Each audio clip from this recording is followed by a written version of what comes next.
Lies my teacher told me, Chapter 9, See No Evil, choosing not to look at the war in Vietnam. If we do not speak of it, others will surely rewrite the script. Each of the body bags, all the mass graves will be reopened, and their contents abracadabraed into a noble cause. George Swears, Vietnam veteran. We have destroyed their two most cherished institutions, the family and the village. We have destroyed their land and their crops. We have corrupted their women and children and killed their men. Martin Luther King Jr.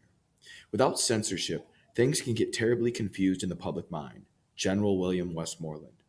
He is a lover of his country who rebukes and does not excuse its sins. Frederick Douglass. As we college professors get older, we grow even more astonished at what our undergraduates don't know about our recent past. I first became aware of this phenomenon as the 1970s inexorably became the 1980s. Lecturing on the Vietnam War, I increasingly got blank looks. One in four, then one in two, and then in the 1990s, four and five first year college students did not know the meaning of the four letter words hawk and dove. On the first day of class in 1989, I gave my students a quiz, including the open ended question: Who fought in the war in Vietnam?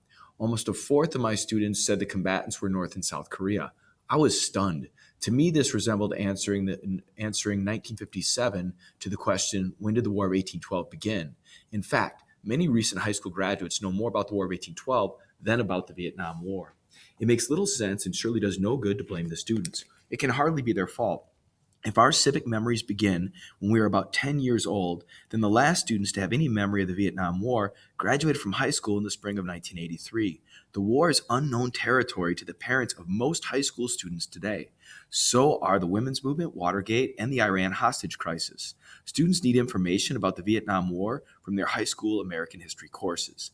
In the textbook books of the 1980s, they did not get much. Since the war ended in 75, even the earliest of these books had the benefit of hindsight in teaching about the conflict that had as often been called America's longest war, as well as the advantage of their author's personal knowledge of the event. They squandered these advantages. Comparing coverage of the Vietnam War and the War of 1812 in my original 12 textbooks illuminates the problem. The War of 1812 took place almost 2 centuries ago and killed maybe 2,000 Americans. Nevertheless, the high school history books in my original sample devoted the same quantitative coverage, 9 pages, to the War of 1812 and the Vietnam War. One might argue, I suppose, that the War of 1812 was so much more important than the Vietnam War that it deserves as much space, even though it took place so long ago. Our textbooks make no such claim. Most authors didn't know what to make of the War of 1812 and claim no particular importance for it. Since the War of 1812 lasted only half as long as the Vietnam War, authors treated it in far more detail. They enjoyed the luxury of telling about individual battles and heroes. Land of Promise, for instance, devoted 3 paragraphs to the naval battle of Put in Bay Island in Lake Erie, which works out to 1 paragraph per hour of the battle. Vietnam got no such coverage. Scant space was only part of the problem. 9 gripping analytic pages on the Vietnam War might prove more than adequate. We must ask what kind of coverage textbooks provided.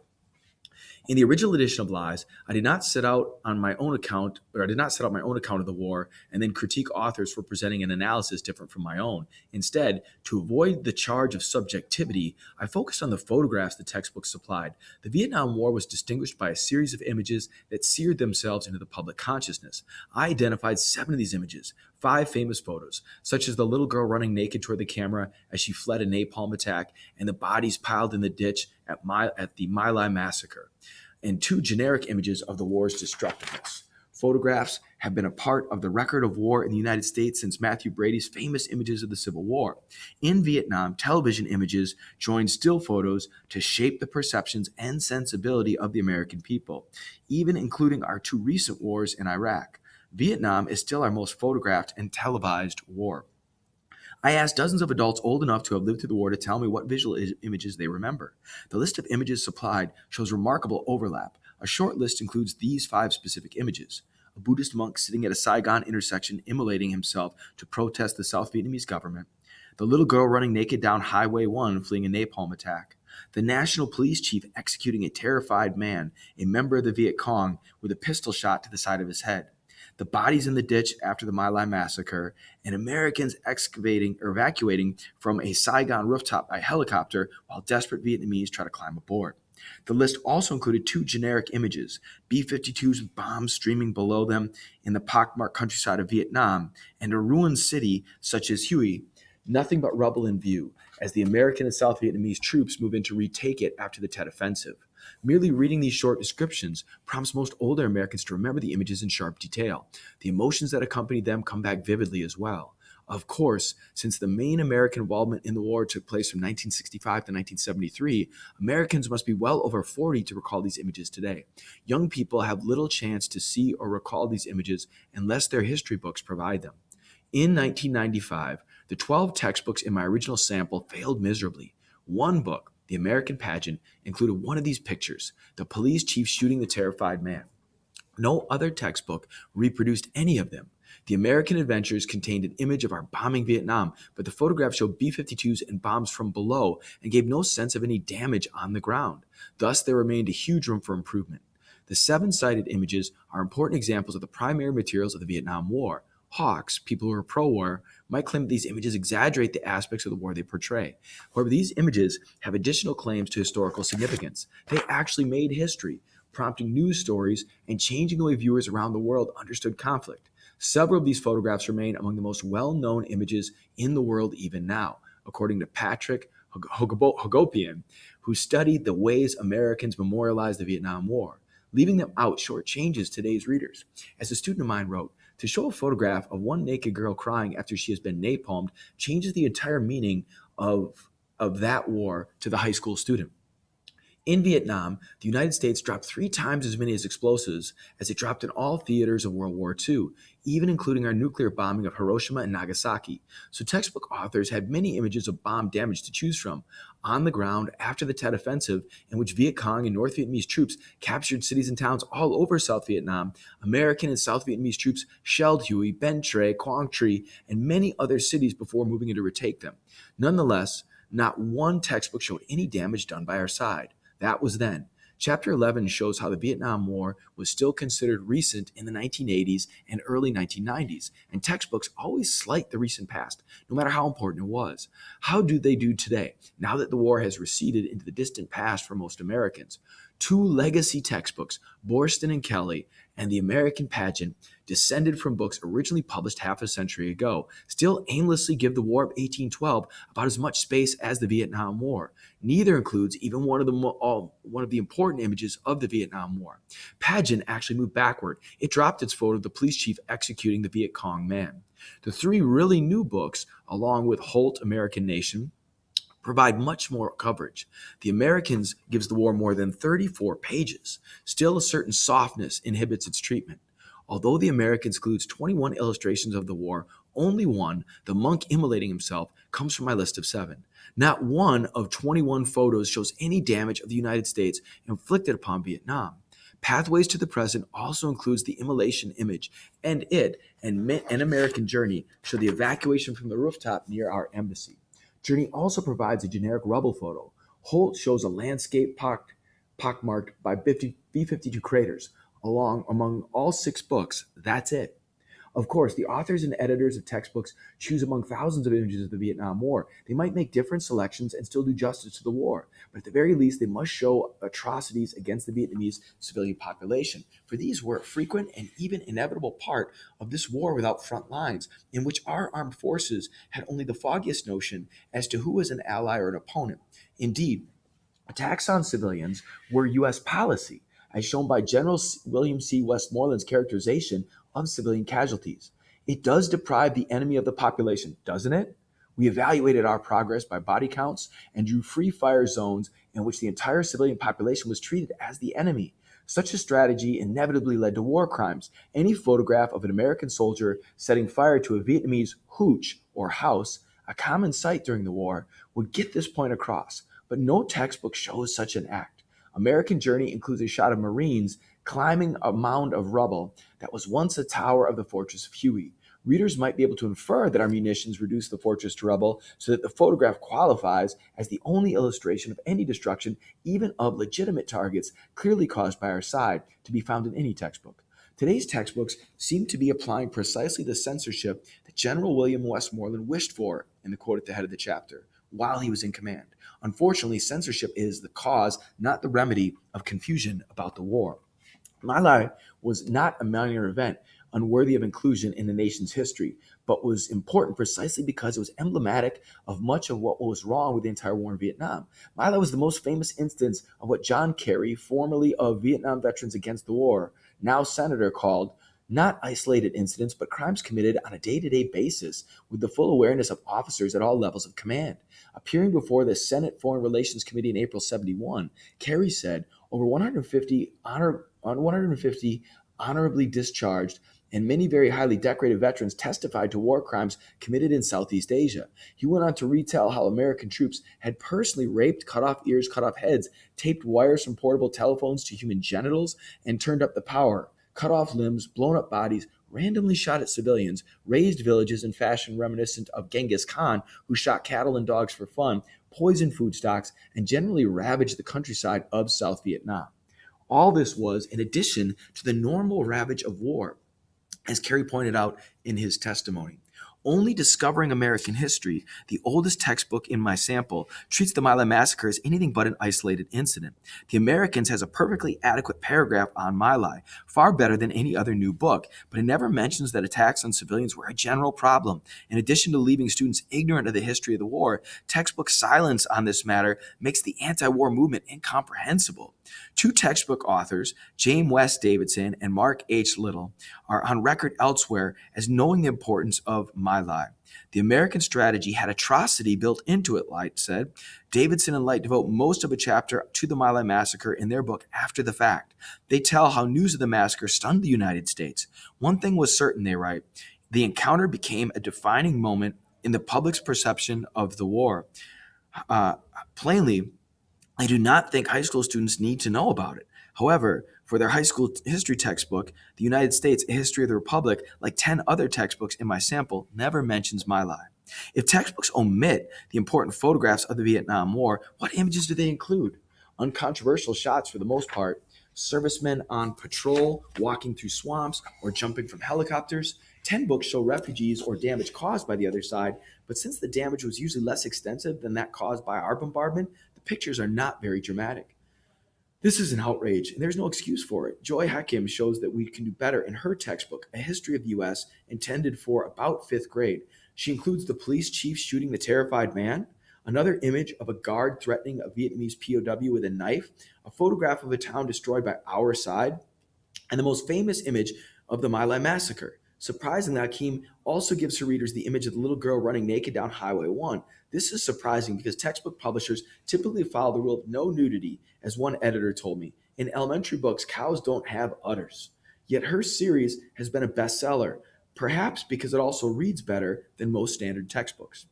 What about their prose? Sadly, most textbook authors leave out the memorable quotations of that era. No textbook quotes the trademark cadences of Martin Luther King Jr., the first major leader to come out against the war, reproduced at the head of this chapter. Even more famous was the dissent of Muhammad Ali, then heavyweight boxing champion of the world. Ali refused induction into the military, for which his title was stripped from him, and said, "No Viet Cong ever called me."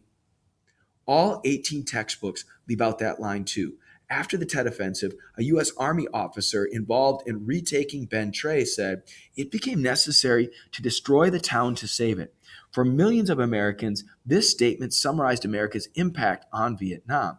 No textbook supplies it, nor does any textbook quote John Kerry's plea for immediate withdrawal. How do you ask a man to be the last man to die for a mistake? Most books also exclude the anti-war songs and chants, "Heck no, we won't go," and "Hey, hey, LBJ, how many kids did you kill today?" And above all, the emotions. Indeed, the entire anti-war movement becomes unintelligible in many textbooks because they do not allow it to speak for itself. Virtually the only people to get quoted are Presidents Johnson and Nixon and Secretary of State Henry Kissinger. These 3 new books do better. The New Pageant and We Americans include the chants from the opposition, as well as the pathways to present give more space to the anti-war movement and to the dirty underside of the war than did older texts. The improvement may reflect that, with the passage of time, the Vietnam War is no longer very recent or very controversial, as we shall see below. Authors may be coming to treat the war more forthrightly, as they now treat slavery.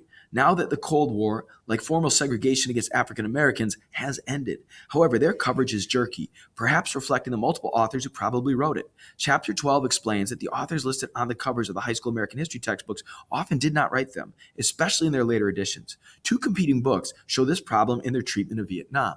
One quote, because some of the enemy lived amidst the civilian population, it was difficult for U.S. troops to discern friend from foe. A woman selling soft drinks to U.S. soldiers might be a Viet Cong spy. A boy standing on the corner might be ready to throw a grenade from the Americans.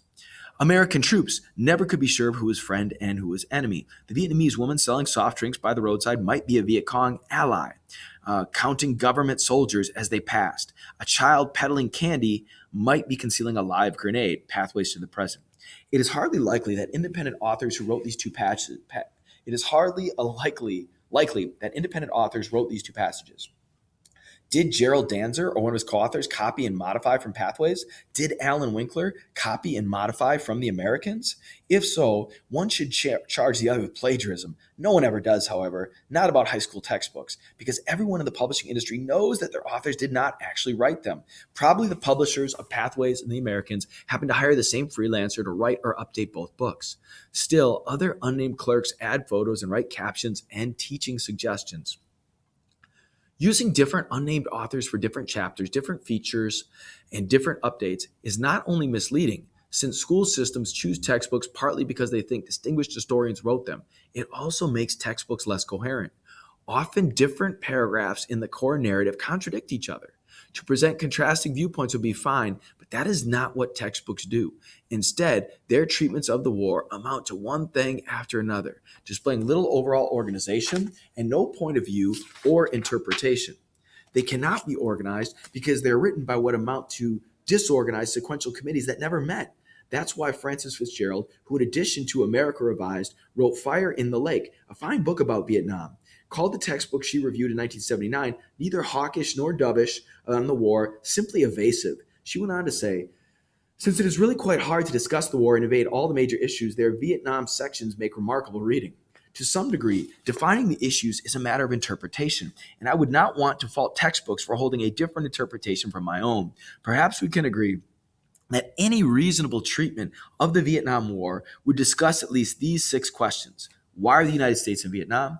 What was war like before the United States entered it? How do we change it? How did the war change the United States? Why did the anti-war movement become so strong in the United States? What were its criticisms of the war in Vietnam? Were they right? Why did the United States lose the war? What lessons should we take from this experience?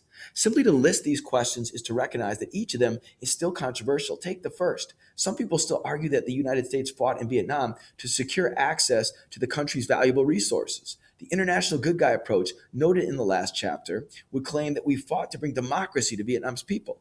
Perhaps more common are the analysis of our internal politics. Democratic Presidents Kennedy and Johnson, having seen how Republicans castigated Truman for losing China, did not want to be seen as losing Vietnam. One realpolitik approach stresses the domino theory. While we know that Vietnam's communists are antagonists in China, we didn't then. And some leaders believe that if Vietnam fell to the communists, so would Thailand, Malaysia, Indonesia, and the Philippines. Yet another view is that America felt its prestige was on the line, so it did not want to defeat Vietnam, lest Pax Americana be threatened in Africa, South America, or elsewhere in the world.